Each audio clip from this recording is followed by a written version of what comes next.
अरे पुण्य वाले कर्म, पाप वाले कर्म और मिश्रित कर्म, ये तीन वाले कर्म, उन कर्मों का फल हो गया।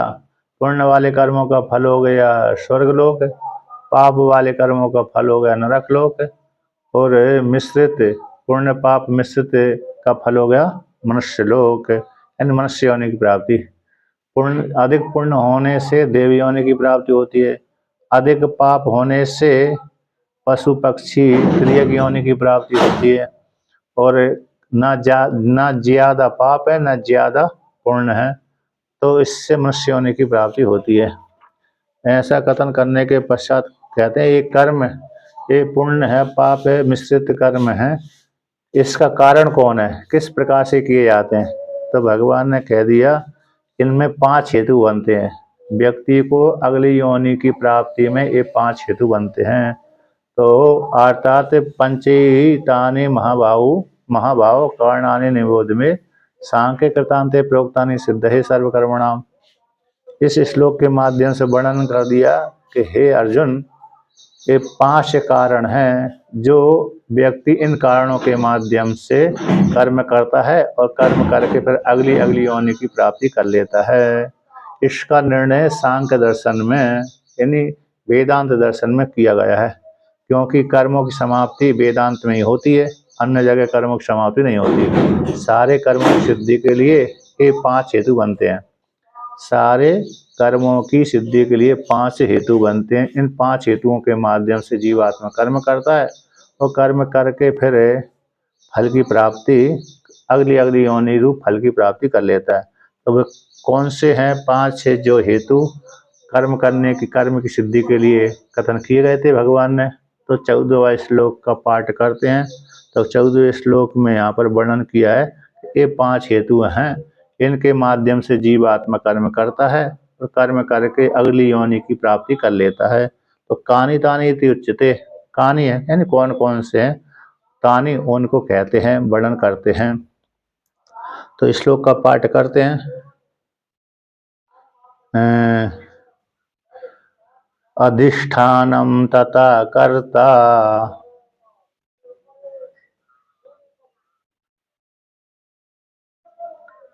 करणं च पृथग्विदम्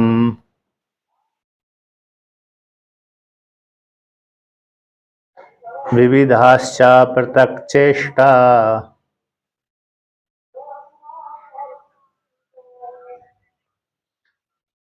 दैवं चैवात्र पंचमम्।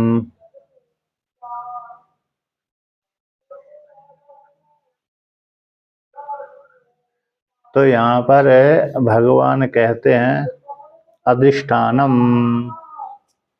अधिष्ठानम शब्द का अर्थ हो गया शरीर, तो एक हो गया, तथा उसी प्रकार से कर्ता यानी बुद्धि विशिष्ट। तो कर्ता शब्द का अर्थ किया है टीकाकार ने बुद्धि विशिष्ट चिदाभास, चिदाभास अहंकार, चिदाभास बुद्धि से विशिष्ट जो चैतन्य का आभास है वो कर्ता कहलाता है, परमाता जानने वाला। प्रमाता नाम कहा है अहम प्रत्यय विषयो अहंकार से तथा इति अनेन। तो अन्य टीकाकारों ने इसको वर्णन किया कि जो अरे अहम प्रत्यय का विषय बनता है उसको अहंकार बोलते हैं, यानी अहंकार ही कैसे हो जाता है, चिदाभास है कर्ता कहलाता है हमसे युक्त होकर के। स्वतंत्र जो कूटस्थ है शरीर के भीतर जो बुद्धि रूप गुहाम रहता है वो कर्ता नहीं है, लेकिन मन से युक्त अहंकार से युक्त अहंकार ही कैसा कर्ता कहलाता है, मिलित बुद्धि से विशिष्ट है। यहाँ पर बुद्धि विशिष्ट चैतन्य का आभास है ये कर्ता कहलाता है, इसी को प्रमाता बोलते हैं। तो ऐसा जो प्रमाता है जानने वाला करता है। दूसरा तीसरा हो गया करण इंद्रिय साधन, ये 3 हो गए। चौथा पृथक पृथक पृथक विदम है, पृथक पृथक रूप से, अपृथक रूप से जो करण है। और विविधाश्चा पृथक चेष्टा कहते हैं, विविधाश्चा पृथक चेष्टा है प्राणों की चेष्टा, प्राण आदि के माध्यम से व्यक्ति कर्म करता है। तो प्राणों की चेष्टा इंद्रियों की चेष्टा किसकी चेष्टा? प्राण की चेष्टा, इंद्रियों की चेष्टा। एंड वायवी, यहाँ पर जो विविधास्या पृथक चेष्टा शब्द का अर्थ कर लिया प्राणों का, इंद्रियों, प्राणों का व्यापार। यदि प्राण शब्द से इंद्रिय भी जाती हैं, लेकिन इंद्रिय को अलग ले लिया, साधन को अलग ले लिया और प्राण को अलग ले लिया। प्राण से युक्त होकर के इंद्रिय कार्य करती हैं। और पांचवा हो गया कैसे? दैवम। तो दैवम शब्द का अर्थ हो गया अनुग्रह देवता। इंद्रियों के ऊपर अनुग्रह करने वाले जो देवता हैं वे इस प्रकार से ये पांचवे, तो शरीर हो गया, चिदाभास से जो कर्ता हो गया, इंद्रिय तीसरे हो गए और वायवी जो प्राण आदि हैं, प्राणापान आदि, ये चौथे हो गए। उनका व्यापार प्रत्यक्ष चेष्टा, इन चेष्टा इन व्यापार। और कहते देव इन पांचवा हो गया, इन चक्षुर आदि इंद्रियों के अभिमानी देवता। इस प्रकार से तो ये पांच कैसे हैं? ये कर्म करने के हेतु बनते हैं, जीवात्मा को अगली अगली प्राप्ति में हेतु बनते हैं। कर्म करता है व्यक्ति, चाहे ज्ञानी हो चाहे अज्ञानी हो, इन पांचों से युक्त होकर के शरीर में रह करके आत्मा जो कर्म करता है और कर्म करके फिर क्या होता है? कर्मों का साक्षी बनता है। ज्ञानी कर्मों का साक्षी बन जाता है, अज्ञानी कर्म करता है ऐसा आरोप कर लेता है। तो पांच हेतु बनते हैं कर्म के, कर्म की सिद्धि के लिए पांच हेतु बनते। इनसे कर्म करके फिर तत्त योनि की प्राप्ति कर लेता है। जैसे उसके कर्म होंगे उसी अनुसार वो अगली योनि की प्राप्ति भोगने के लिए चला जाता है, गमन करता है। तो देवम च एव अत्र पंचमम। तो इसे इन चारों के पूर्ति के लिए, पांचवें पद को पूर्ति के लिए ये पंचम देवात्र है। पंचम पांचों संख्या को पूर्ण करने के लिए। अत्र यानी चतुर्थु, चतुर्थों में चतुर्थ की प्राप्ति हो जाने पर पंचमम, पंचमम यानी जो पांचवा है, पांचवी संख्या को पूर्ण करने के लिए देव शब्द आया है, अनुग्रह करने वाले देवता। ये पांच है। शरीर हो गया पहला, अधिष्ठान शब्द से शरीर ले लिया। कर्ता यानी चिदाभास जीवात्मा हो गया, चैतन्य का आवाज चिदाभास है। तो दूसरा हो गया यानी अहंकार, और करण यानी इंद्रिय, करण यानी इंद्रिय हो गए, तीसरे हो गए। और प्राण वायु है, है? यहाँ चिदाभास के बाद करण तीसरे नंबर पे, इंद्रिय, करण है साधन यानी इंद्रिय। और फिर विविधास्या पृथक चेष्टा शब्द से आ गया हमको वायवी इंद्रिय, प्राणों का व्यापार, प्राण अपान व्यान उदान समान, ये प्राणों का व्यापार हो गए। ये चौथा हो गया। और पांचवा हो गए सारी इंद्रियों को ऊपर अनुग्रह करने वाला देवता, देवता देव शब्द से आ गए। ये पांच, हाँ, ये पांच मिलकर के जीवात्माओं के कर्म की सिद्धि के लिए ये हेतु बनते हैं। फिर जीवात्मा इस शरीर में रह करके अगली योनि, अब ये हेतु बन गए अगली योनि के। अब फिर अगली योनि भोगने के लिए, मरने के पश्चात व्यक्ति फिर भोगने के लिए दूसरे शरीर ग्रहण कर लेता है। फिर पुनः शरीर ग्रहण करके पुनः फिर कर्मों का भोग करता है और नए नए कर्म करता रहता है। तो नए नए कर्म करता रहता है, पिछला भोगता रहता है। इस प्रकार से तो पांच हेतु हैं, पांच कारण है अगले जन्म की प्राप्ति में, ये कर्म की सिद्धि में। ये चाहे ज्ञानी हो चाहे अज्ञानी हो, ये वो कैसा है? इसमें रह करके शरीर में रह कर कर्म करेगा। अज्ञानी इतना अकेला है, उसको अहंकार नहीं रहता, कर्तापन का भाव नहीं रहता, इसलिए अगली योनि उसकी प्राप्ति नहीं होगी ज्ञानी को। लेकिन अज्ञानी को अगली योनि की प्राप्ति हो जाएगी, होगी, क्योंकि वह अपने को कर्ता भोक्ता मानता है। इस प्रकार से भगवान ने वर्णन किया। अब भगवान भाष्यकार इसका व्याख्यान करते हैं। भगवान भाष्यकार इसका पृथक वर्णन करते हैं। अब वो कहते हैं, हाँ, कहते हैं अधिष्ठानम, अधिष्ठानम यानी इच्छा द्वेष सुख दुख ज्ञानादीनाम अभिव्यक्तेर आश्रय अधिष्ठानम शरीरम।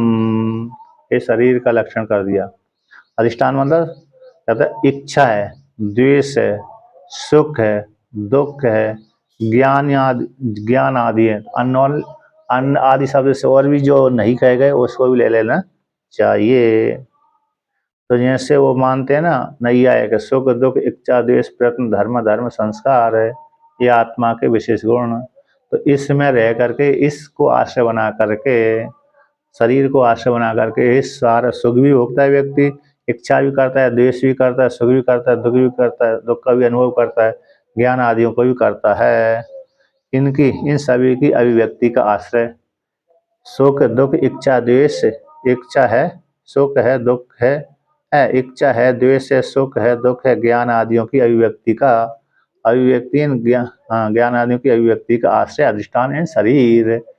इसमें रहकर के जीवात्मा सुख दुख ज्ञान आदि का अनुभूति करता है तथा उसी प्रकार से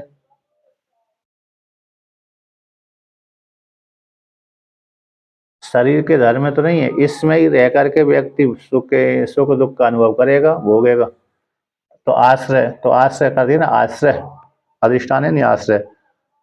मन के धर्म है, लेकिन मन भी कहाँ पर, जब तक शरीर नहीं प्राप्त होगा तब तक अरे उसको सुख दुख का अनुभूति होगी नहीं। जैसे जीवात्मा जब तक ऊपर पूर्ण लोक क्षय हो जाने के पश्चात गिरता है, जब तक गर्भ में नहीं जाता है जीवात्मा तब तक उसको सुख दुख का अनुभूति नहीं होती है ना। पंच आहुति से होकर के जीवात्मा गर्भ में जाकर के पुत्र के रूप में पैदा होता है।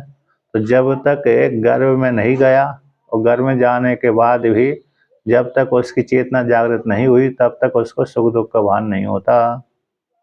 तो जैसी चेतना हो जाती है उसको 7 महीने 8 महीने के बाद, 7-8 महीने के बाद, तभी फिर उसको सुख दुख चालू होते हैं। इसलिए तो शरीर के प्राप्ति न होने पर वो फिर व्यक्ति को सुख दुख का भान नहीं होता, इसलिए आश्रय कर दिया। इसी इच्छा है, द्वेष है, सुख दुख आदियों की अभिव्यक्ति का प्राप्ति का अनुभूति का आश्रय अधिष्ठान शरीर है। अब और आगे कहते हैं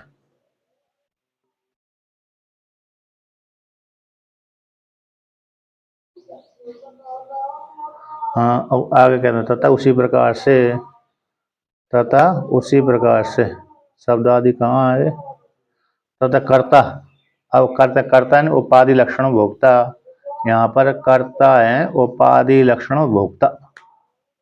तो कर्ता उपाधि लक्षण, उपाधि को अंतःकरण उपाधि को लेकर के, अहंकार उपाधि को लेकर के भोक्ता बनता है। यहाँ पर उपाधि लक्षणों शब्द का अर्थ है आनंद की टीका में, आनंद की टीका में देखिए कि बुद्धि आदि उपाधि, बुद्धि आदि जो उपाधि है तो उपाधि तत्व है, लक्षण है उसका स्वभाव है।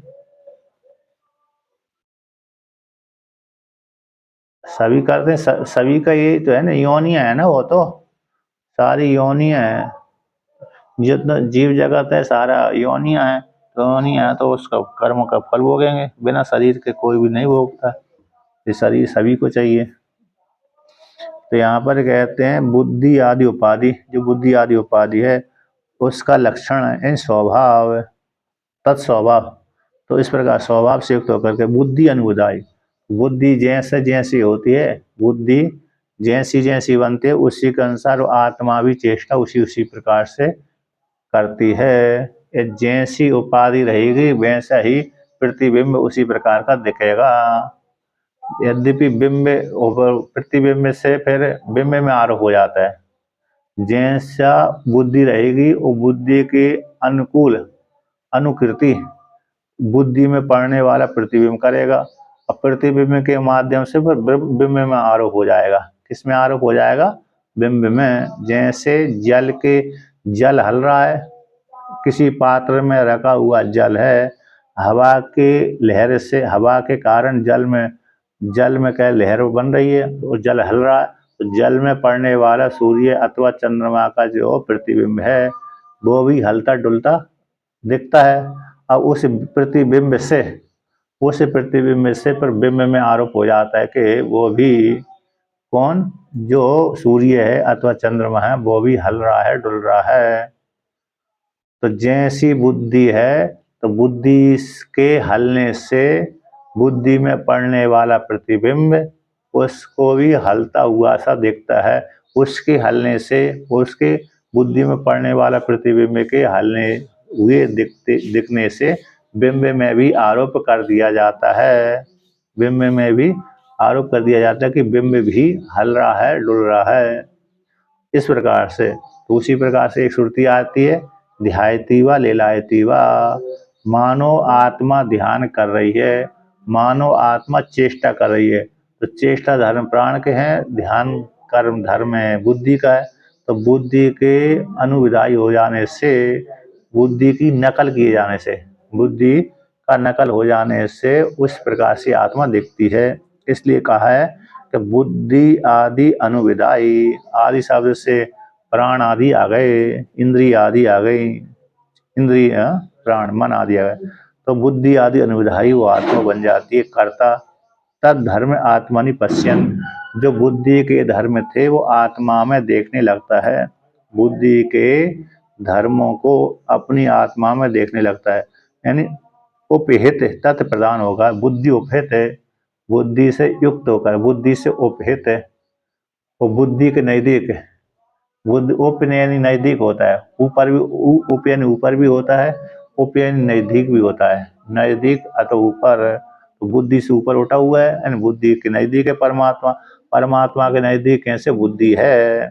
तो बुद्धि उपहित तत्प्रदान, बुद्धि प्रदान होकर के, वो बुद्धि प्रदान होकर के ही कर्ता बनता है। तो कहते हैं उपाधि लक्षण भोक्ता, बुद्धि के माध्यम से यानी अंतःकरण के माध्यम से।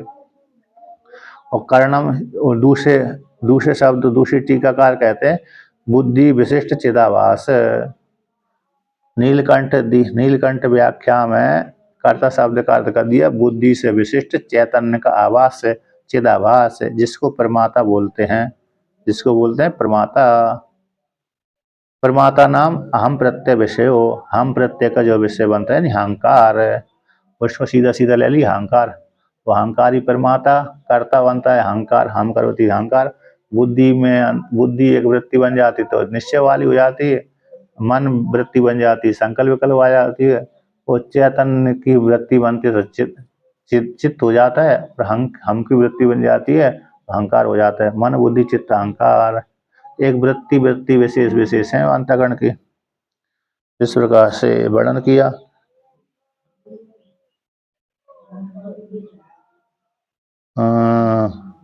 भाष्योत्कर्ष दीपिका में तो आनंद गिरि के जैसा ही अर्थ किया है। तो कर्ता यहाँ पर श्रीधरी टीका में कर्ता शब्द का अर्थ किया है चित्त जड़ ग्रंथिर अहंकारा। आनंद श्रीधरी व्याख्या में कर्ता शब्द का अर्थ है चित्त जड़ ग्रंथिर अहंकार, चैतन्य और जड़ की ग्रंथि का अहंकार। मतलब सभी जगह अलग अलग कुछ न कुछ तो करते हैं ना, और इसमें चिदाभास ही ले लिया, मधुसूदन सरस्वती में चिदाभासस्तु, इस प्रकार से अहंकारो अंतःकरण बुद्धि विज्ञान कर्ता हम करोति इति अहंकार,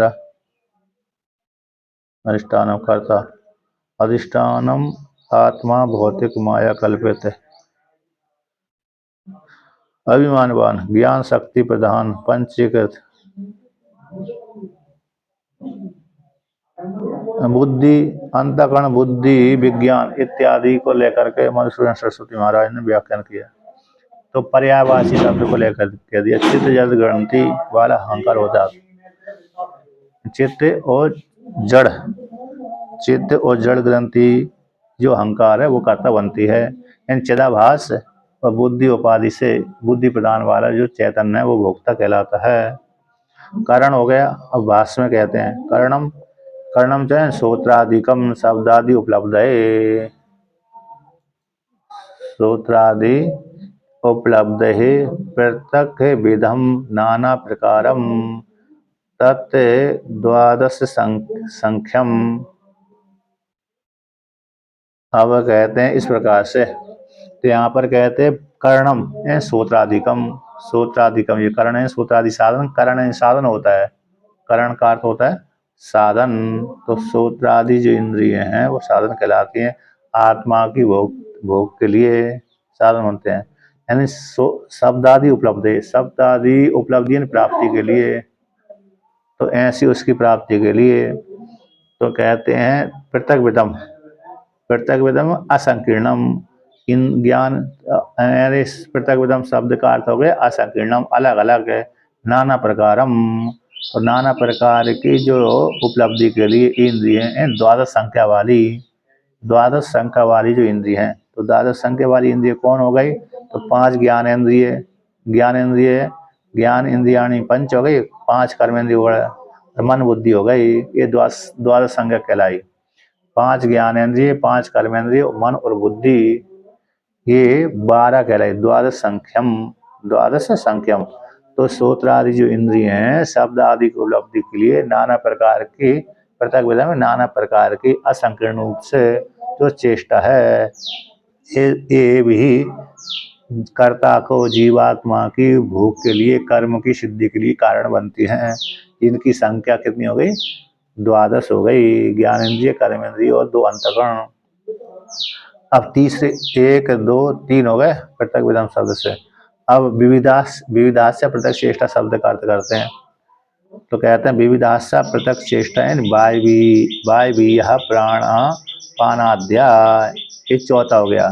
तो वायवी एक प्राण है, वृत्ति भेद से 5 हो जाते हैं, प्राण, अपान, उदान, व्यान, समान। फिर कृकल, धनंजय, नाग, कूर्म, और एक और कौन सा हो गया? देवदत्त है, ये देवदत्त। कृकल, देवदत्त, धनंजय, कूर्म, नाग, ये 5 और 5 10 है।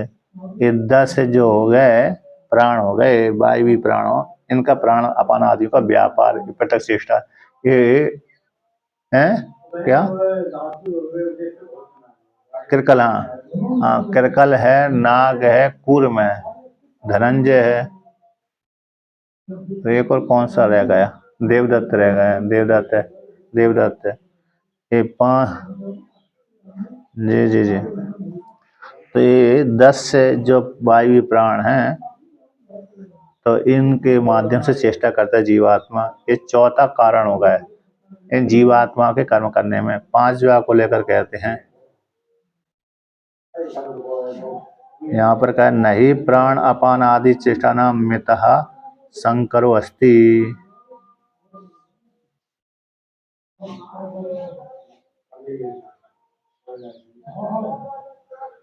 प्राण अपान आदि की चेष्टा का परस्पर संकर नहीं है, नहीं अलग अलग है।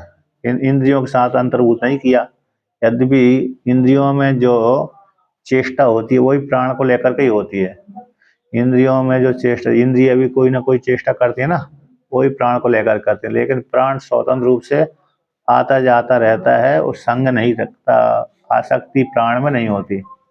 लेकिन अन्य इंद्रियों में आसक्ति हो जाती है, अन्य इंद्रियों में आसक्ति हो जाती है, लेकिन प्राण में आसक्ति नहीं होती। इसी हेतु से प्राण को अलग कर दिया। प्राण का व्यापार स्वतंत्र है, जैसे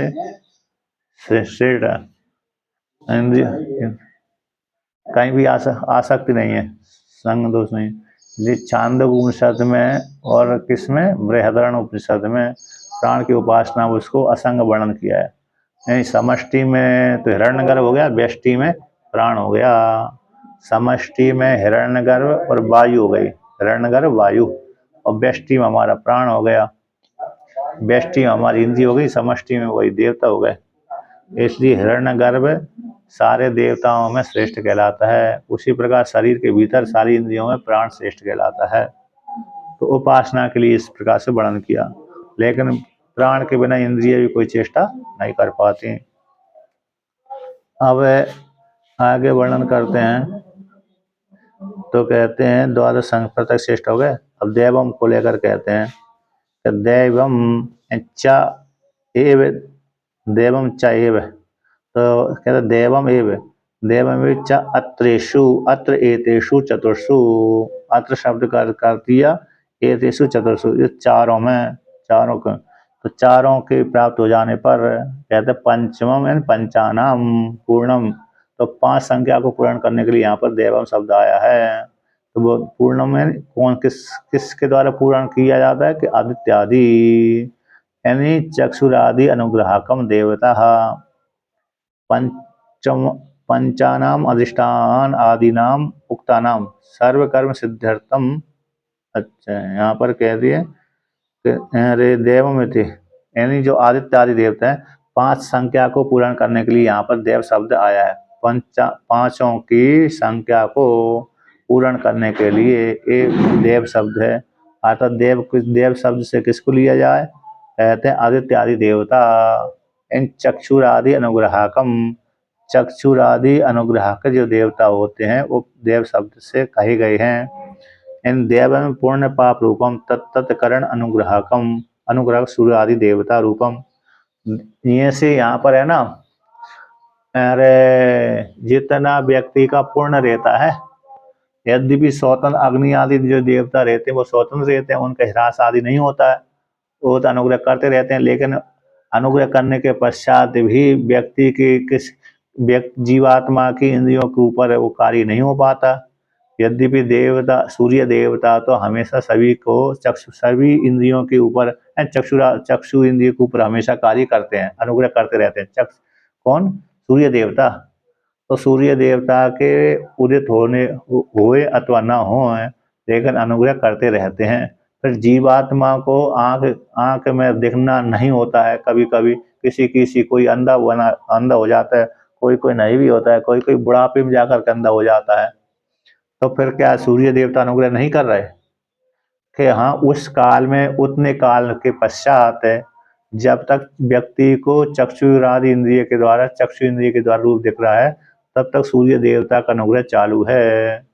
अब जिस दिन से व्यक्ति को देखना बंद हो गया, उसी दिन से सूर्य भगवान ने अनुग्रह करना बंद कर दिया। सूर्य भगवान तो बने रहेंगे, लेकिन उनका अनुग्रह बंद हो गया, क्योंकि व्यक्ति का पुण्य वहां पर जाकर खत्म हो गया। वहां पर जाकर के व्यक्ति का पुण्य खत्म हो गया। इसलिए खत्म हो जाने से फिर वो उस इंद्रिय में जो अनुग्रह था वो समाप्त हो गया। उसकी वो सीमा कट गई। क्या कट गई? पूर्ण रूप जो सीमा थी, तार थे जोड़ने का, पूर्ण रूप जो तार था सीधा चक्षु इंद्रिय का और सूर्य देवता के बीच में जोड़ने का पूर्ण रूप तार वो कट जाता है। इसी हेतु से फिर सूर्य भगवान के रहने पर भी, गोलक के रहने पर भी इंद्रिय के विद्यमान हैं। किसके? हाँ, हर इंद्रिय के लिए अलग अलग कानों का शेष है, इसलिए वो देवता अनुग्रह करते रहते हैं। प्रधानता दो ही देवता की प्रधानता है, चक्षु इंद्रिय की और श्रोत्र इंद्रिय की। ले हाँ, अनुग्रह, लेकिन प्रधानता इनकी दे दी गई ना। इनसे विशेष कार्य होता है, चक्षु इंद्रिय से देखना कार्य और श्रोत्र इंद्रिय से श्रवण कार्य। यदि नहीं सुनता है व्यक्ति, जैसे रसना इंद्रिय को जो कोई ज्यादा असर नहीं होता, यद्यपि शरीर में होगा रसना इंद्रिय का, फिर भी, लेकिन गंध घ्राण इंद्रिय का, रसना इंद्रिय का, है ना, इनका असर तो होगा, लेकिन तो आदि इंद्रिय का। लेकिन प्रधानता इन दोनों की है। चक्षु इंद्रिय की सबसे ज्यादा प्रधानता है, दूसरे नंबर पे श्रोत्र इंद्रिय की हो जाती है। इस प्रकार से तो जिस पुण्य के क्षय हो जाने पर व्यक्ति को दिखना आदि बंद हो जाता है। जिसका पुण्य क्षय नहीं हुआ उसको दिखता रहता है मरते दम तक। अब जिसका पुण्य बीच में ही जाकर क्षय हो गया तो व्यक्ति की मोतियाबिंद हो जाती है ना। जिनको मोतियाबिंद होता है नहीं होता, बुढ़ापे में जाकर के, तो जवानी में जाकर के किसी की आंख चली जाती, फूट जाती है, तो उससे जिसकी आंख फूट गई है तो मोतियाबिंद हो गया, तो कोई आंख में रोग पैदा हो गया, तो समझ लो वहां पर उस व्यक्ति का पुण्य क्षय हो गया। हाँ, देख लें। इसलिए तो सूर्य भगवान को बस पुण्य बढ़ाते रहे, सूर्य भगवान को अर्घ्य देते रहिए, तो नंबर बढ़ता रहेगा। अच्छा, घट रहा है कि बढ़ा? मालूम नहीं भाई, मतलब कम दिखना चालू हो रहा है। नहीं मतलब यार बिना चश्मा के दिख रहा है का? हाँ तो बढ़िया, तो पुण्य बढ़ रहे हैं। बिना चश्मा के देखना मतलब पुण्य बढ़ना, चश्मा के द्वारा देखना तो पुण्य घटना। तो इसलिए पुण्य बढ़ाने के लिए वह सूर्य भगवान को अर्घ्य अर्घ्य प्रदान कर दिया। उससे एक है ना, है हाँ, चाक्षुष विद्या, चाक्षुष चाक्षुष विद्या है, चाक्षुष विद्या। हाँ, चाक्षुष विद्या है, उसको पाठ करने से मन बुद्धि ठीक रहती है। एक जो है अच्छा अच्छा, चश्मा, अरे लगता है कि नहीं लगता आपका? अच्छा अच्छा, नहीं सर, तो मतलब हाँ, चलो अब, नहीं नहीं सही है।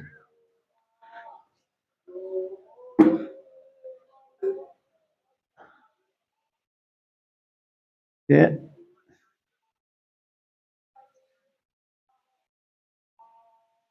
इसमें चलो ये तो हाँ, बुढ़ापे में किया तब भी चश्मा घट जाता है दूसरा। पर घृता जैसे जगन्नाथपुरी के शंकराचार्य ने कहा, जिसकी आंख की रोशनी कमजोर हो रही है, चश्मा लग रहा है, तो शुद्ध गाय का घी है ना, जो कपिला आदि गाय होती हैं, जर्सी गाय नहीं, नकली गाय नहीं, तो शुद्ध गाय का घी आंखों में लगाते रहना चाहिए। दिन में एक दो बार लगा लिया तो उससे 1 महीने में ही उसका चश्मा उतर जाता है।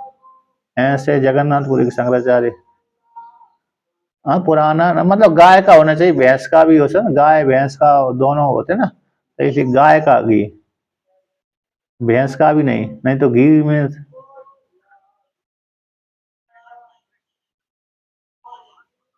हाँ,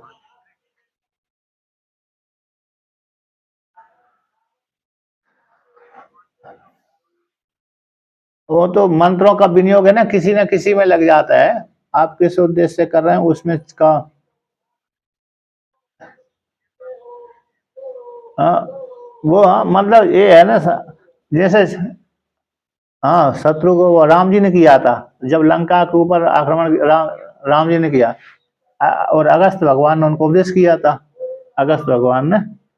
तो राम जी ने उसको आदित्य थे हृदय स्त्रोत्र, तो कवच, हाँ, विजय की प्राप्ति के लिए, मतलब कवच है, हम विजय की प्राप्ति के लिए है। तो मतलब ये कवच है ना, कवच है आंखों के लिए, कवच है। कवच से हमारी सारे शरीर की सारी इंद्रियां कैसी सुरक्षित रहती हैं। कोई ना कोई किसी का, किसी देवी देवता का कवच है, चाहे राम का हो, चाहे कृष्ण का हो, चाहे विष्णु का हो, चाहे शिव का हो, चाहे दुर्गा का हो, चाहे गणेश का हो, चाहे लक्ष्मी का हो, चाहे पार्वती का, राम रक्षा स्त्रोत ना। हाँ, लेकिन कवच है ना, कवच के नाम से करेंगे तो कवच छोटा भी रहता है, और फिर तत्व देवता उसमें रक्षा करते हैं। और चाक्षुष गद, हाँ, मतलब कवच कोई ना कोई, किसी ना किसी देवी देवता का कवच शरीर के अंगों को रक्षा करता है। हाँ, जी जी। और एक में दृष्टा, चाक्षुष स्त्रोत है। अच्छा, एक उनका बताता हूँ, जो स्वामी, जी जी जी, स्वामी कृष्णानंद पुरी जी महाराज थे ना, गुरु जी, जिनको गुरु जी बोल देते, तो वो हमेशा एक चाक्षुष विद्या को उपदेश करते थे, पाठ करते थे, और प्रार्थना करते थे कि मेरी बुद्धि, मन बुद्धि, मेरी इंद्रिय मन बुद्धि खराब ना हो। सूर्य भगवान को प्रणाम भी करते थे, अर्घ आदि देते थे, प्रार्थना करते थे। तो उनसे किसी ने पूछ लिया कि हे गुरुजी, आप तो बड़े वेदांती है, विद्वान है, फिर इस प्रकार का क्यों करते हैं? कब देखो भाई, मैं इसलिए सूर्य भगवान की आराधना करता हूँ, जल चढ़ाता हूँ, इस स्त्रोत का पाठ करता हूँ, कि बड़े बड़े विद्वानों को मैंने देखा है, अंतिम में जाकर उनकी बुद्धि खराब हो जाती है, पागल से हो जाते हैं, यानी कुछ कह रहे हैं, कुछ कुछ कह रहे हैं, कुछ निकलता है। तो इसलिए मैं पहले से ही सावधान हूँ। तो इसलिए ऐसा उनने किसी महात्मा से बोला था। तो उनके विषय में, जब उनका शरीर छूटा ना, तब तक उनकी ना तो बुद्धि खराब हुई, और ना ही उनकी इन चक्षु आदि इंद्रियों में रोशनी गई। हरिद्वार में उनका शरीर छूटा था, अस्पताल में। तो इसलिए है, हाँ, दोनों ऑपरेशन उत्तर का चलता था। तो इसलिए मतलब उनकी बुद्धि मरते समय तक भी खराब नहीं हुई। जब शरीर छूटा था हरिद्वार में, उस काल में मैं भी था, लेकिन शरीर छूटने से पहले मैं आ गया था वहां से। तो इस प्रकार से, अरे उनकी, हैं। हाँ तो उन्होंने पुण्य नहीं किया ना उसके, तभी यदि पुण्य करते तो जन्मांध क्यों होते। पुण्य पुण्य यदि किया होता तो उनको अरे जन्मांध नहीं हो पैदा हो। और थोड़ा पुण्य होता है व्यक्ति का तो फिर वो बीच में जाकर चक्षु खराब हो जाती है। तो उसमें दृष्टांत दे दिए मोतियाबिंद है ना, मोतियाबिंद के कारण वो चली जाती है। दोष किसी के ऊपर लगा दो, लेकिन चक्षु जो वो उस तत्त इंद्रियों का अनुग्रह जो देवता है उन्होंने अनुग्रह खींच लिया। जैसे हाथ खींच लेते ना आपकी, अरे हमने किसी किसी से आपने कहा कि हमारी मदद कर दीजिए, तो उसने आश्वासन दे दिया, हाँ ठीक मैं आपकी मदद कर दूंगा, फिर बीच में जाकर उसने हाथ खींच लिया, भाई अब मैं मदद नहीं करूंगा। होता कि नहीं होता। पहले तो आश्वासन दे दिया कि हाँ मैं आपकी मदद करूंगा, फिर बीच में जाकर के उसने कह दिया भाई अब मैं मदद नहीं कर सकता। उसी प्रकार से ऐसे ही होगा, थोड़े पुण्य थे तो अनुग्रह कर दिया देवता ने, अब पूर्ण पुण्य समाप्त हो गया तो अनुग्रह करना बंद कर दिया, यानी हाथ खींच लिया। ये दृष्टांत हो गया। इसलिए चक्षुरादि इंद्रियों के ऊपर अनुग्रह करने वाला देवता, ये पांचवे हो गए तत्त इंद्रियों के, ज्ञान इंद्रिय, कर्मेंद्रिय और अंतकरण के ऊपर अनुग्रह करने वाले देवता।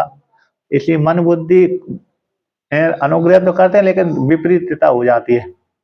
लेकिन इंद्रियों के ऊपर, ज्ञान इंद्रियों कर्म इंद्रियों के ऊपर अनुग्रह करने न करने से उनके वो अंग शिथिल हो जाते हैं व्यक्ति के।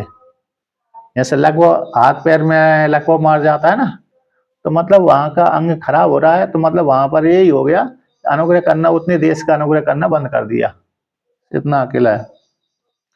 अब कहते हैं इनके माध्यम से, तो इस सिद्ध क्या हुआ, इनके माध्यम से पांच हेतुओं के माध्यम से जीवात्मा कर्म की सिद्धि होती है। जीवात्मा इन हेतुओं के माध्यम से कर्म करता है और कर्म से करके अगली योनि की प्राप्ति उसको हो जाती है। पुण्य वाले कर्म करता है तो देवता योनि की प्राप्ति हो जाती है, पाप वाले कर्म करता है तो नरक आदि योनि की प्राप्ति हो जाती है। एक कर्म की सिद्धि के लिए ये पांच हेतु कहे गए हैं। अब आगे कहते हैं, है ना, कहते हैं कि पंचानाम अधिष्ठान आदि नाम उक्तानाम, जो पांच अधिष्ठान आदि कहे गए हैं ये कर्म की सिद्धि के लिए है। सारे कर्मों की सिद्धि के लिए पांच अधिष्ठान आदि आधार हैं, मतलब कारण हैं। तो सर्वकर्म सिद्धि के लिए, सर्वकर्म सिद्धि के लिए पांच कारण बनते हैं, उसको स्पष्ट रूप से वर्णन करते हैं पृथक पृथक लेकर के। तो 15वें श्लोक का पाठ करते हैं। शरीर वांग मनोभिर्यत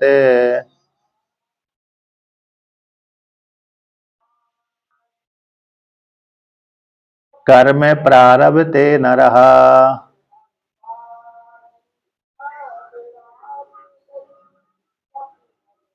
न्यायं वा विपरीतं वा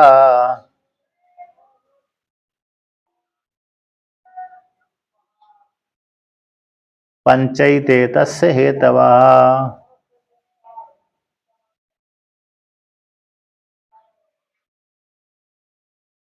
तो यहाँ पर भगवान कहते हैं शरीर है अधिष्ठान, बांग कर्मेंद्रिय, बांग शब्द से कर्मेंद्रिय आ गई और ज्ञान इंद्रिय आ गई, मानो यानी मन हो गया, अंतकरण आ गया। अधिष्ठान शब्द से शरीर आ गया, बांग शब्द से अरे सारी इंद्रिय आ गई, और मन शब्द से कितनी आ गई, सारा अंतकरण आ गया। तो शरीर बांग मन के द्वारा नर यानी जीवात्मा क्या करता है, यत कर्म करते प्रारब्धे, चेष्टा आदि कर्म करता है। शरीर के द्वारा, मन के द्वारा और वाणी के द्वारा, वाणी उपलक्ष्य सारी इंद्रियों के द्वारा नर यानी जो करता है जीवात्मा है, इन कर्मों को करता है, चेष्टा करता है। तो किस प्रकार से इनके माध्यम से कर्म करता है, तो कहते हैं न्यायम बा, न्याय वाले कर्म करता है, अर्थात पुण्य वाले कर्म करता है, अथवा विपरीतम बा, विपरीत वाले कर्म करता है, यानी वेद विरुद्ध कर्म करता है, वेद निषिद्ध अथवा वेद विरुद्ध वाले कर्म करता है। तो इस कर्म की सिद्धि में कौन है, कहते हैं तस्य, उस संपूर्ण कर्म के, तस्य संपूर्ण कर्मस्य सिद्धये, सिद्धि के में हेतु, हेतु यही है पंच एते, एते पंच हेतवा। कौन, शरीर है, वांग है, मन है और प्रारब्ध चेष्टा है और उसके अभिमानी देवता है। और अभिमानी जीव देवता ये जीवात्मा के कर्म संपूर्ण कर्म की सिद्धि के लिए 5 हेतु कहे गए हैं।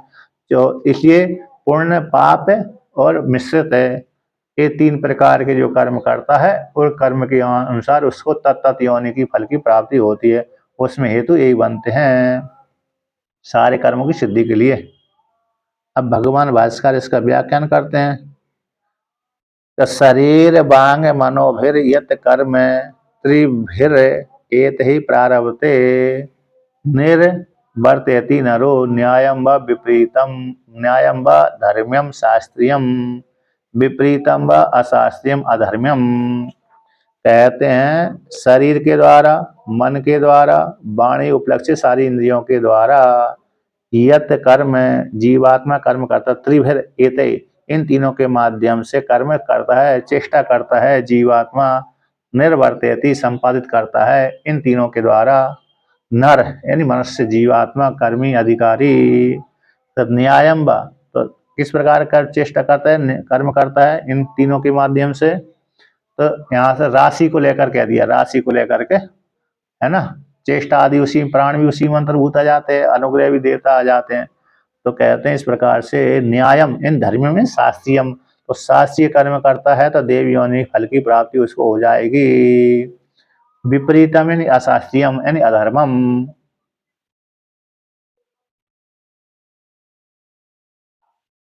ये साधन है, साधन शरीर में रह करके हम कर्म कर सकते हैं ना, शरीर में रह करके और प्राण इंद्रियों आदि के माध्यम से उनके अनुग्रह देवता के माध्यम से हम कर्म करते हैं। यदि चक्षु इंद्रिय के ऊपर अनुग्रह करना बंद कर दिया सूर्य देवता ने तो फिर रूप को लेकर के जो कर्म बनता है ना पर नहीं होगा, है ना। हाँ हाँ कोई भी करिए, पुण्य वाले कर्म करिए या तो पाप वाले कर्म करिए, पाप वाले कर्म करता हो चाहे पुण्य वाले कर्म करता हो, तो इस तो तो इसलिए दो तो ये 5 ही हेतु बनते किसी प्रकार कर्म सिद्धि के लिए, पुण्य वाले या तो पाप वाले, किसी भी प्रकार के कर्म सिद्धि के लिए 5 हेतु बनते हैं। इसमें रह करके व्यक्ति कर्म करता है और फिर अगली योनि के लिए तैयार हो जाता है। अज्ञानी व्यक्ति, ज्ञानी भी इसी शरीर में रहकर कर्म करता है लेकिन कर्तापन का भाव नहीं है उसमें, अकेला इतना है। तो कर्तापन का भाव न होने से इसलिए अगली योनि की प्राप्ति उसको नहीं होती, मुक्त हो जाता है वो। और जो वैदिक कर्म भी कर है?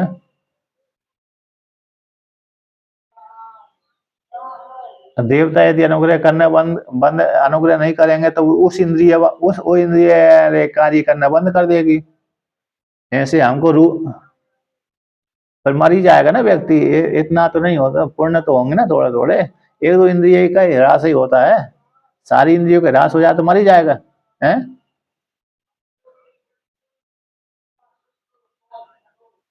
और आत्मज्ञान की स्थिति तो वो तो कर्ता मन में, मन तो सभी का रहता है ना, मन में कर्तापन तो भाव रहता है, जिसके हाथ पैर भी कट गए फिर भी वो चाहता है कि नहीं चाहता मैं जीवित बना रहूं, खाऊं पीऊं मजे मारूं।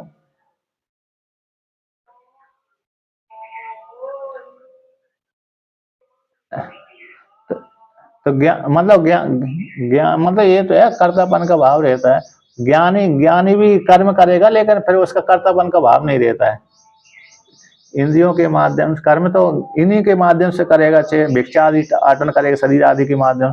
ज्ञानी भी इसी शरीर में रहकर कर्म करता है लेकिन उसमें कर्तापन का भाव नहीं है ना।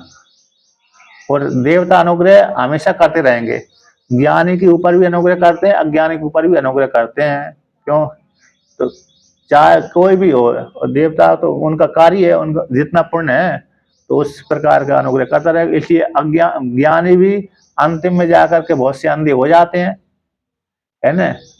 अंधे हो जाते क्यों नहीं हो जाते हैं? उनका वो उतना पुण्य वहां उतना जो पुण्य था पूरे कर्म के अनुसार वो समाप्त हो गया, इसलिए अंतिम में जाकर वो भी अंधे हो जाते हैं, दिखना बंद हो जाते, चश्मा लग जाता है इस प्रकार से।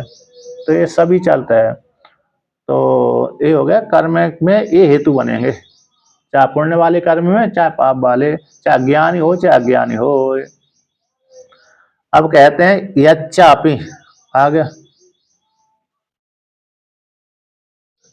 हाँ हाँ इष्ट आप पुण्य कर्म करते रहेंगे तो फिर भगवान उसी प्रकार की बुद्धि देंगे। तो बुद्धि देंगे तो आप पाप कर्म समझते रहेंगे, उसके उसी बुद्धि यदि ठीक है तो व्यक्ति पाप कर्म नहीं करता, बुद्धि यदि खराब है तो व्यक्ति पाप कर्म के विषय में करता है, सोचता नहीं है।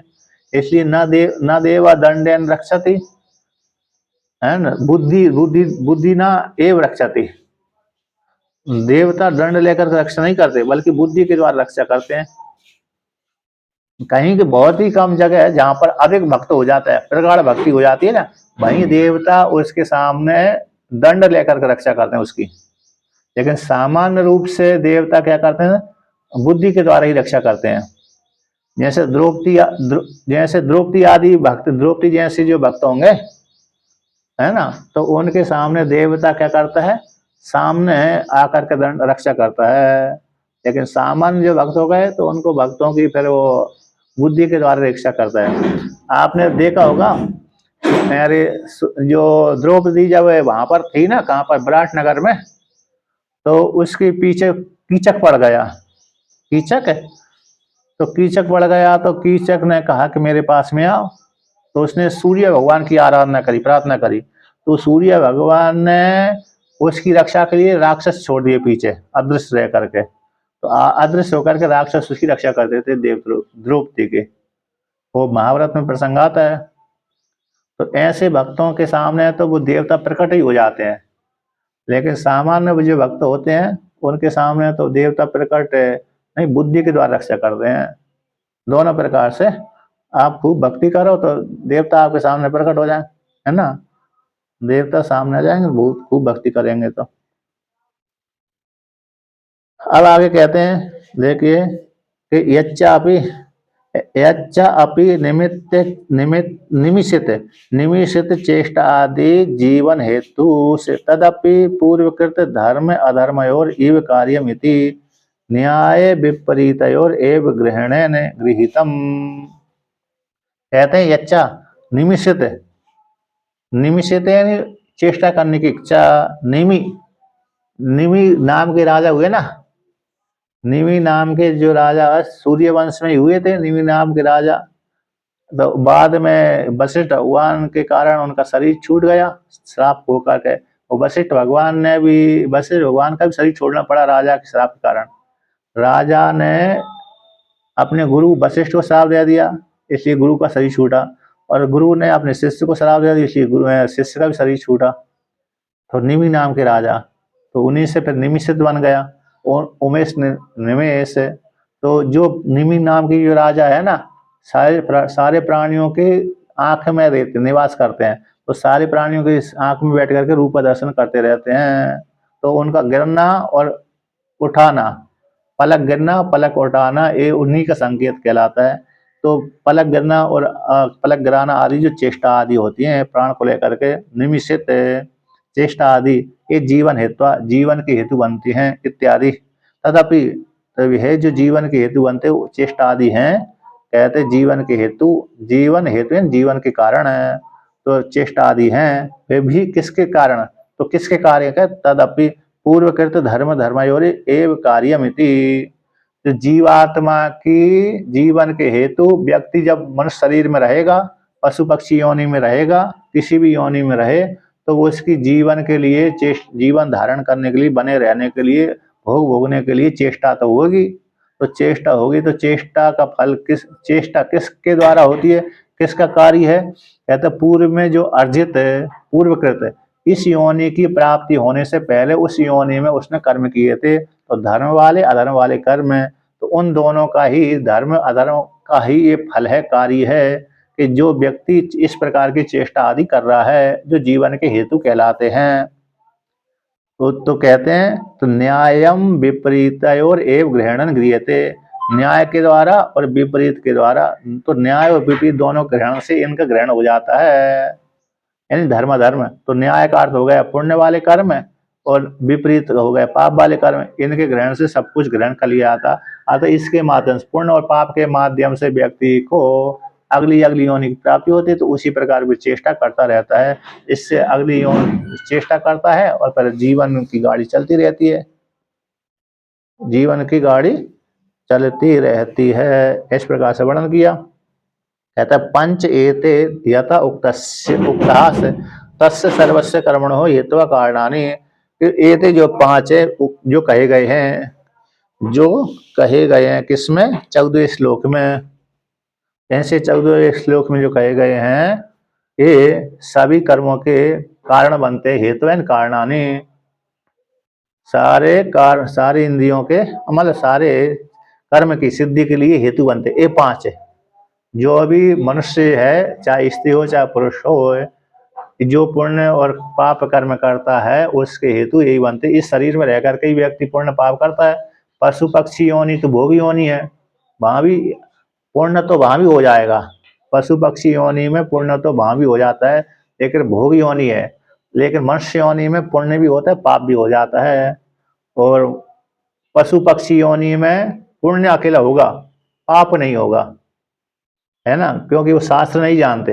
हाँ, यदि वो भी शास्त्र जाने तो उनको भी पाप लग सकता है।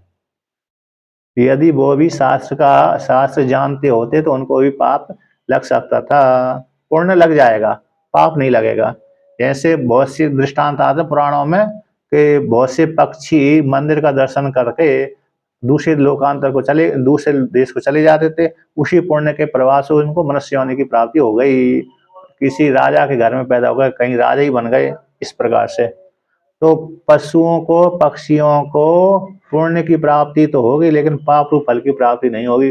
भले पशु पक्षी किसी को ही मार दें, चाहे मनुष्यों को मार दें, चाहे जानवरों को ही मार दें, चाहे किसी को मार दें, लेकिन पाप योनि की फल की प्राप्ति उनको नहीं होगी, पाप रूप फल की, क्योंकि वो उनकी भोग चल रहा है। इसलिए शेर को भी है ना, शेर को भी पाप मिलना चाहिए क्योंकि वो तो मांसाहारी है, लेकिन उसको पाप नहीं मिलता। भले कितने पशु जानवर खा जाए, तो जीवो जीवस्य भोजनम, एक जीव दूसरे जीव का भोजन बनता है। मनुष्य योनि ही पाप पुण्य के हेतु बनती है।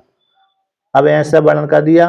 अब पूर्व पक्षी प्रश्न कर रहा है कि ननु अधिष्ठान आदि सर्व कर्मणाम कारणानि, अधिष्ठान आदि सारे कर्मों के कारण कहलाते हैं। तो कथम उच्यते शरीर वांग मनोभिर प्रारब्धे इति, पर आपने कैसे कह दिया कि शरीर और मन और वाणी के द्वारा, शरीर के द्वारा, वाणी के द्वारा, मन के द्वारा व्यक्ति कर्म करता है, चेष्टा करता है, जबकि सारे कर्मों की सिद्धि के लिए तो आपने इन पांचों का वर्णन किया अधिष्ठान आदि का, पर आपने यहाँ पर तीन का ही वर्णन कर दिया, शरीर को ले दिया, मन को ले दिया, वाणी को ले लिया। इनके द्वारा कैसे कह दिया, कथम किस प्रकार से शरीर वांग मन के द्वारा ही चेष्टा करता है। तो ऐसी प्राप्ति हो जाने पर सिद्धांति कहते न ऐसा दोषा, शरीर पांच की प्रतिज्ञा करके तीन में अंतर्भूत कैसा कर दिया। ऐसी प्राप्ति हो जाने पर सिद्धांत कहता है ना ऐसा दोषा, इसमें कोई दोष नहीं है। क्यों दोष नहीं है भाई, पूर्व के साथ पर के साथ विरोधाभास हो रहा है। पूर्व पर के साथ 14वें श्लोक के लेकर के फिर 15वें श्लोक में विरोध हो रहा है। 14वें श्लोक में 5 का वर्णन कर दिया और 15वें श्लोक में फिर 3 का वर्णन कर रहे हैं। तो पूर्व और पर के साथ विरोध हो रहा है। तो ऐसी प्राप्ति हो जाने पर कहते हैं कि विधि प्रतिषेध लक्षणम सर्वम कर्म शरीर आदि त्रय प्रधानम तद अंगतया दर्शन श्रवण आदि च जीवन लक्षणम त्रिधा एव राशि कृतम उच्यते शरीर आदिभिर अधिष्ठान आदिभिर आरभते इति फल कालेपि तत्प्रधानैर्भुज्यते इति पंचानाम एव हेतुत्तम न विरुध्यते। कहते हैं कि विधि प्रतिषेध लक्षण वाले जितने भी कर्म हैं शास्त्र के द्वारा अनुकूलित हो गए तो विधि वाले, शास्त्र और प्रतिषेध विधि और प्रतिषेध लक्षण वाले जितने भी कर्म हैं, यानी हर संध्या उपासिता वेद अनुकूलम धर्म है, वेद प्रतिकूलम अधर्म है। वेद के अनुकूल चलना वो धर्म कहलाता है, वेद के विपरीत चलना अधर्म कहलाता है। तो विधि हो गए प्रतिषेध लक्षण वाले जितने भी कर्म है, ये सारे कर्म शरीर आदि प्रधानम, शरीर वांग और मन, वांग उपलक्षित इंद्रिय आ जाएंगे और मन उपलक्षित अंतःकरण हो जाएगा। तो शरीर वांग मन के माध्यम से, शरीर के माध्यम से, वाणी के माध्यम से, मन के माध्यम से, तो शरीर आदि त्रय प्रधान होकर के उसके अंग रूप से, तद अंग रूप से, तो अंग रूप से जितने भी दर्शन आदि उनकी अंग है। तो दर्शन श्रवण आदि शरीर इंद्रिय दर्शन आदि उसके अंग कौन हो गए कि जो इंद्रिय हैं, इंद्रियों के माध्यम से, तत्त इंद्रियों के माध्यम से व्यक्ति दर्शन आदि करता है। अंग रूप से दर्शन श्रवण आदि जो जीवन के लक्षण कहलाते हैं, जीवन के हेतु कहलाते हैं, जीवन के साधन कहलाते हैं। लक्षण साधन तो जीवन के साधन कहलाते हैं कौन? श्रवण, दर्शन श्रवण आदि। ये सभी को त्रिदय राशि कृतम उच्यते, 3 प्रकार की राशि में बांट करके अनुभूत कर दिया। त्रिदय 3 प्रकार से, राशि कृतम राशि ढेर कर दिया, इन सभी को समुदाय रूप से 3 में अंतर्भूत कर दिया। राशि कृतम का अर्थ राशि ढेर। तो शारीरिक मानसिक वाचिक कितने हो गए? 3 प्रकार के, शारीरिक हो गए, मानसिक हो गए, वाचिक हो गए। तो इस प्रकार से 3 प्रकार की राशि को लेकर कह दिया गया। शरीर आदि फिर शरीर आदियों के माध्यम से, शरीर वांग मन के माध्यम से शारीरिक कर्म, मानसिक कर्म, वाचिक कर्म, इस प्रकार से कर्मों के द्वारा, इनके द्वारा अधिष्ठान आदि फिर जो अधिष्ठान आदि 5 लिए गए हैं, इनके द्वारा आराम करके 3 राशि में अंतर्भूत कर दिया। जो शरीर आदि 5 के द्वारा जो कर्म करता है, तो 5 हेतु कहलाते हैं, वो तीनों में अंतर्भूत कर दिया। तो शरीर आदि अधिष्ठानम, शरीर आदि अधिष्ठान आदि फिर आरभते इति। इस प्रकार से जो शरीर आदि 5 के द्वारा कर्म करता है, तो ये 3 में ही अंतर्भूत कर दिया। अतः शरीर वाणी, शरीर हो गए, वाणी और मन हो गए, इनके द्वारा कर्म करता है। फल काले भी, तो फल काल में भी जब फल भोगता है तो व्यक्ति इन 3 प्रधान होकर के फल भोगता है। तत्प्रधान है रे, तो तत्प्रधान होकर के शरीर के माध्यम से, वाणी और प्लक्षित इंद्रियों के माध्यम से, मन उपलक्षित बुद्धि और मन के अंतःकरण के माध्यम से, तो तत्प्रधान होकर के जीवात्मा कैसे फल को भोग करता है। इति पंचानाम हेतुत्व न विरोधते, तो 5 का ही हेतु बना देना, इसलिए कोई विरोध नहीं है। तो 3 में ही, यानी 3 में अंतर्भूत कर दिए, इसलिए 5 ये हेतु कहलाते हैं। क्या कहलाते हैं? ये 5 का यहाँ पर ना, तो मतलब यहाँ पर शरीर आदि के माध्यम से इन 5 के द्वारा व्यक्ति कर्म करता है, और फल काल में इस प्रधान होकर के, फल काल में भी तत्प्रधान होकर के। और किस प्रकार हो गए? शारीरिक कर्म, मानसिक कर्म, वाचिक कर्म, इनके माध्यम से ये कैसे कहलाते हैं? फल का भोग करता है, फल का उपभोग करता है, तत्प्रधान होकर भुज्यते। इन 5 नाम हेतुत्वम, तो जो 5 का हेतु कहा गया है, जो 3 में अंतर्भूत किया था, इसलिए कोई विरोध नहीं है। इसको 3 शारीरिक कर्म, मानसिक कर्म, वाचिक कर्म को 3 राशियों में ढेर किया गया था, है ना। तो उनको, तो शरीर आदि फिर अधिष्ठानों के द्वारा व्यक्ति कर्म करता है। फल काल में भी इस प्रकार होकर के जब देवता आदि के अनुग्रह के माध्यम से भोगता है, तो इसलिए 5 को हेतु तुम, तो 5 को जो हेतु रूप से कहा गया है, इसलिए कोई विरोध नहीं है। 5 का हेतु रूप से जो कहा गया है, उसमें कोई विरोध नहीं है। इसमें शंका यहाँ पर ये आया है, ध्येयादि त्रय का प्रधानस्य अंग चक्षुरादि तन्निष्पाद्यत्वेन जीवन कृतम दर्शनादि प्रधान कर्मणि अंतर्भूतमिति त्रिधा त्रिवेद्यम अवरुद्धम। टीकाकार कहते हैं कि तस्य देहादि त्रय का, शरीर वांग मन, ये देहादि त्रय का प्रधान का, जो प्रधान के अंग चक्षुरादि हैं, तो उसके द्वारा निष्पादित होने वाले जीवन के हेतु जो दर्शन आदि हैं, प्रधान कर्म में अंतर्भूत हो जाते हैं। इसलिए त्रैवेद्यम अवरुद्धम, 3 कह देना कोई विरोध नहीं है। अब कहते हैं इसके माध्यम से व्यक्ति कर्म करता है, तो 5 को भी 3 में अंतर्भूत कर दिया, और इन 5 के माध्यम से कर्म करता है, 5 के माध्यम से कर्म करता है। देहादि के आरंभ में, त्रिविधे कर्म, 3 प्रकार के कर्म होते हैं, शारीरिक, मानसिक, वाचिक। देहादि के आरंभ में, है ना, अगली जन्म की प्राप्ति में ये 3 प्रकार के कर्म बनते हैं। तो त्रिविधेन 3 प्रकार के कर्मों में सारे कर्मों का अंतर्भूत हो जाता है। अंतर्भाव हो जाने पर भी कैसे? 5 का ही अधिष्ठान आदियों का तत्र वहां पर हेतुत्वम। पूर्व पक्षी कहता है कि देहादि के आरंभ में सारे कर्म, त्रिविध कर्म में ही सारे कर्मों का अंतर्भूत हो जाता है। देहादि के अगले जन्म की प्राप्ति में जो कर्म बनते हैं, तो सारे जो कर्म हैं, सारे कर्मों का अंतर्भूत हो जाएगा देहादि आरंभ में, इन 3 में ही। शरीर, मानसिक कर्म में, वाचिक कर्म में और शारीरिक कर्म में। शारीरिक कर्म में, मानसिक कर्म में, वाचिक कर्म में ही सारे कर्मों का अंतर्भूत हो जाता है, 3 में ही अंतर्भूत हो जाता है। तो फिर 5 को आपने कैसे कह दिया? पूर्व पक्षी का प्रश्न है कि अगले जन्म की प्राप्ति में सारे कर्मों, इन तीनों में ही अंतर्भूत हो जाता है। मानसिक, वाचिक कर्मों और शारीरिक कर्मों में ही सारे कर्मों का अंतर्भूत हो जाता है। इसलिए आप 3 के स्थान पर 5 को कैसे कह रहे हैं?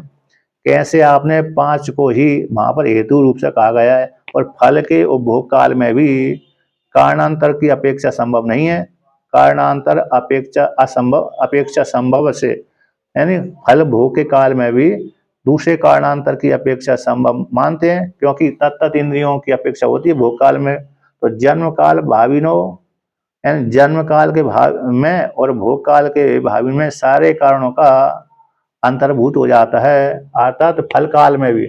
ऐसे जैसे फल के भोग में और जन्म की उत्पत्ति में भी सारे जो कारण होते हैं उसी में अंतर्भूत हो जाएंगे, अर्थात 3 में अंतर्भूत हो जाएंगे। तो उसी को लेकर कहते हैं जो शारीरिक कर्म है, मानसिक कर्म है, वाचिक कर्म है, ये जो कर्म है, इन कर्मों की प्राप्ति, जितने भी कर्म हैं उनकी सिद्धि शारीरिक, मानसिक, वाचिक 3 प्रकार कर्म है, तो इन पांचों के माध्यम से होती है।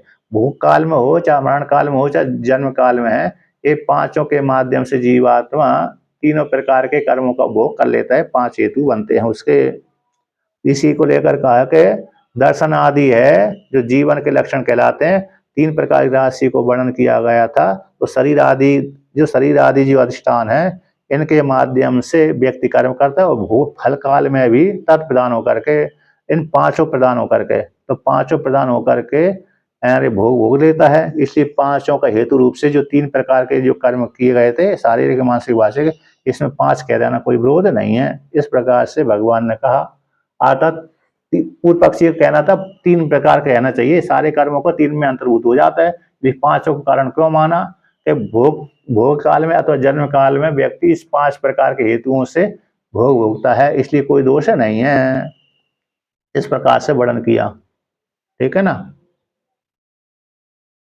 यहाँ पर पूर्व पक्षी ने प्रश्न किया था कि अधिष्ठान आदि सारे कर्मों, जितने भी अधिष्ठान आदि समस्त कर्मों के कारण हैं, अधिष्ठान आदि सर्वकरणाम कारणानि, अधिष्ठान आदि सारे कर्मों के कारण कहलाते हैं। कैसे पर आपने ऐसा कह दिया कि शरीर, मन और वाणी के द्वारा कर्म करता है। सिद्धांत ने कहा कि नहीं, ऐसा दोष है, इसमें कोई दोष नहीं है। तो विधि प्रतिषेध लक्षण सर्वकर्म है, तो विधि इन विहित, निषेध निषिद्ध रूप है। जो कर्म है, सारे कर्म है शरीर के द्वारा, वाणी के द्वारा, मन के द्वारा, तीनों के द्वारा, इनमें तीनों की प्रधानता है। शरीर आदि प्रधानम, शरीर, मन और वाणी की प्रधानता हो जाने से, तीनों की प्रधानता होने कारण इनसे होने वाले, मतलब शरीर है, वाणी है, मन, इन तीनों की प्रधानता से होने वाले, और कहते हैं प्रधानता है। तो दर्शन, श्रवण, जीवन लक्षणम त्रिधय, देखना, सुनना आदि जो जीवन की निमित्त चेष्टा भी है, इन्हीं कर्मों के अंगीभूत कहलाती हैं, इन्हीं कर्मों के अंगीभूत कहलाती हैं। इसलिए समस्त कर्मों को 3 भागों में बांट दिया। तो त्रिधय राशि कृतम चते, 3 पर, इसलिए सारे कर्मों को 3 कोटि में डाल दिया, यानी शारीरिक, मानसिक, वाचिक 3 कोटि में बांट दिया, राशि कर दिया। इसलिए जो भी व्यक्ति शरीर आदि के द्वारा चेष्टा करता है, तो जो कुछ भी शरीर आदि के द्वारा कर्म करता है, चेष्टा करता है, और फल काल में भी, भोग काल में भी शरीर आदि की प्रधानता होकर के प्रधान रूप से भोग भोगता है। इसलिए तो यहाँ पर कहते हैं इनकी तो प्रधानता है, लेकिन शरीर आदि जो भी कर्म करता है शरीर आदि के माध्यम से, और फल काल में भी, भोग काल में भी इनकी प्रधानता को लेकर भोग भोगता है। इसलिए 5 का हेतु रूप से मान लेना कोई विरोध नहीं है, यानी अधिष्ठान आदि 5 कारणों की हेतुता ठीक है, इसमें कोई विरोध नहीं है। 3 प्रकार के कर्मों, यदि जो कर्म है शारीरिक, मानसिक, वाचिक कर्म, ये इनमें जो हेतुता है, इनमें शरीर की प्रधानता है, शरीर आदि के माध्यम से व्यक्ति भोग भोगता है। फल काल में भी कर्म भी शरीर आदि के माध्यम से करता है, और फल काल में भी शरीर आदि की प्रधानता है। इसलिए 5 हेतु मान लेना। 3 प्रकार के जो कर्म है 3 राशि में डाले गए हैं, तो 5 प्रकार के साधन बनते हैं, इसलिए कोई दोष नहीं है। शरीर आदि की प्रधानता को लेकर कहा है, इसलिए अधिष्ठान आदि 5 कारणों की हेतुता ठीक ही है। इस प्रकार से भगवान श्री कृष्ण ने अर्जुन से कहा।